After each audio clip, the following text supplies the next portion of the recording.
Hello, everyone, and welcome to the Vortex, where lies and falsehoods are trapped and exposed. I'm Michael Voris. Somewhere along the way, the U.S. bishops got this crazy notion in their heads that the billions of dollars they squirrel away belong to them, like it's their personal slush fund. No, it's not. Look down here. It says it right here. Donations are not personal paychecks. Says it right there. They have completely lost touch with the truth that they are simply custodians of all that worldly wealth, the administrators, the stewards of it. They don't get to spend it however they want, even though they do. Well, what we should say, for clarity, is they can and do spend it however they want, but not without incurring grave sin for which they will be held accountable at their personal judgments. It's not their money. The money they have is given to them and accrues wealth for the world of the church. The main mission, of course, being the salvation of souls. And yes, of course, prudential judgments need to be made at various points on how to best utilize the great fortune they collectively control. That said, what is never licit or moral is to use the money to cover up crimes, abuse victims, water down the faith, and so forth. Yet this seems to be the focal point, the North Star, the guiding principle in determining how they spend money. Likewise, while they are not required legally to do so, one would think that they're under a moral obligation to give a usual and clear account to the people of God of how their money is being spent in the service of that mission of the church. But don't hold your breath for that one. For example, is there a normal, average pew-sitting Catholic who has the slightest idea how many hundreds of millions of dollars have been paid to the bishop's attorneys and law firms trying to screw over sex abuse victims and keep them from receiving at least some measure of justice? No. As the dollar figure bandied about approaches $5 billion, that scandal has cost the church. Let that sink in, by the way. $5 billion, with a B, billion dollars. What percentage of that has gone to attorneys? Does it strike anyone that there's something a little bit shady and a lot immoral about paying enormous sums to attorneys to help re-victimize survivors and cover up the crimes of the clergy? But why not take that $5 billion and simply admit the errors and the evils and pay it to the victims, instead of taking that same amount and giving a huge chunk of it to lawyers engaged in Operation Clerical Cover-Up? The latest official report from the bishops last year, another $200 million up in smoke in the sex abuse cases. A few $100 million here, a couple billion there, stuff starts to add up after a while. The whole problem, of which the lack of transparency in regard to sex abuse finances is just a prime example, is this. The U.S. hierarchy rejects any and all notions of transparency, that they have any moral obligation to reveal anything. Wrong, bishops, wrong. If it was their personal money, well, okay, but it's not. It's the patrimony of immigrants and our parents and our families of previous times who died and left those sums for the faith, not a slush fund for the bishops to work out backroom deals with their lawyers. Bishops have a moral duty to release their financials every quarter in every single diocese and clearly show how these enormous sums are being spent. Instead, when you ask or inquire, you get told politely to go to hell. And then they say they will pray for you. And that's if you get an answer at all. When Michael Hitchborn of Lepanto Institute, for example, recently inquired why money from Catholics was being given to groups that support abortion and contraception and so forth, he got a polite kiss-off letter from Bishop Timothy Sr. He's the auxiliary bishop of Philly, but he has oversight over that very question, the CCHD.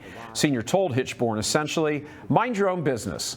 I've checked with the very people you are accusing, and they tell me that they are squeaky clean. Give me a break. And of course, the ending with the always galling and fantastically hypocritical line, you know of my prayers for you. Shut up. Insulting, degrading, and revolting. The same is true when it comes to even larger sums of money they get from the state. Federal, state, county, and municipal governments all all of that added up, it's just not Congress alone. Hundreds and hundreds of millions of dollars every year pouring into the coffers of these so-called Catholic charities, thanks to the political lobbying efforts of the S.T.B, Marxist group, and its multi-tentacled Leviathan. Once again, here too, the bishops feel no compulsion or moral obligation to give an account of how that money is spent. So they take Catholics' money and use it to cover up their crimes, and then they take Americans' money and they use it to destroy the republic by spending it on the agenda of the Marxist Democrats. That's why we felt it necessary last week in Washington to hold that press conference for the politically conservative media, not to talk about Catholics being bilked out of money, but American taxpayers. First, we'd like to say a very generous thank you to all of you who pitched in to make that a resounding success. It was, in fact, a grand slam home run event. The goal was to inform conservative media outlets of the threat to the republic, of the bishops taking tax dollars and giving it to Marxist causes, which is exactly what they're doing. Now, much of the media present, as well as who we spoke with in advance, they knew nothing of this. Well, they do now, thanks to you. Being a lifelong media guy, I know the importance of getting the word out, informing the public through honest reporting about what's going on. No one in the Catholic media cares at all about the bishops essentially stealing your money to cover up their crimes. Most of the so-called Catholic media are owned, bought and paid for by the bishops, and nothing gets reported they don't want being reported. The small trad world media are too busy publishing clickbait headlines about Francis to care about any of this. So we decided, along with our Positive Faith Coalition partners, God bless you all, to skirt that entire mess and go straight to the secular media and then the politically conservative secular media and talk to them about tax dollars, not collection plate dollars. And here are the results so far. Remember, the results we're trying to get the word out. So, did an interview on the War Room with Steve Bannon. Did an interview on InfoWars with Harrison Smith. We did an interview with One American News with John Hines. 4, with about 6 more to come, syndicated and nationally syndicated radio interviews with CRN Radio, Salem Radio, Liberty Radio, Hoosier Media Network. Collectively, all those electronic media reach tens of millions of viewers and listeners each week.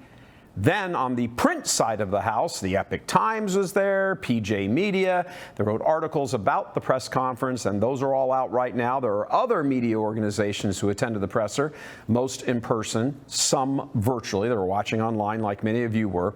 And some of those are the Center for Immigration Studies, the Institute for Sound Public Policy, the Center for Family and Human Rights, the Media Research Center, Washington Times, the New American, and Religion News Service. Well, they also showed up, of course they did, but they wrote a hit piece entitled, "In Targeting Catholic Charities, Republicans Amplify Right-Wing Catholic Fringe." That's stupid. Media works, so to speak, by getting the conversation going. Honest media, not religion news services. I know that sounds like a contradiction, honest media, but they do exist. Honest media will learn and then report. That's the whole point of what we did in D.C. last week. Think of it this way. 1 week ago, tens and tens of millions of people had never heard this story about the bishops taking U.S. tax dollars and using those funds to undermine the republic. 1 week later, those tens of millions now know. And for the record, that's only the first step. Once the media is informed and reports, now we start the business of following up. And given how crooked the bishops are and how they spend those tax dollars to undermine America, there more than likely, there will be a nonstop flow of information and stories that will just keep coming out. These leopards don't change their spots.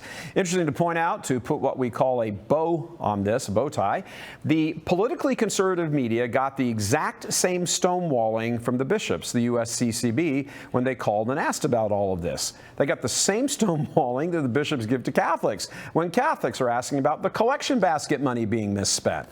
However, it's one thing to do that with inquiring Catholics, to tell them to kiss off and pull rank on them. How dare you talk to us, we're a bishop. It's an entirely different thing to think you can do that forever with media representatives who are now wise to your game and have the power of the pen. Game on. God love you. I'm Michael Voris.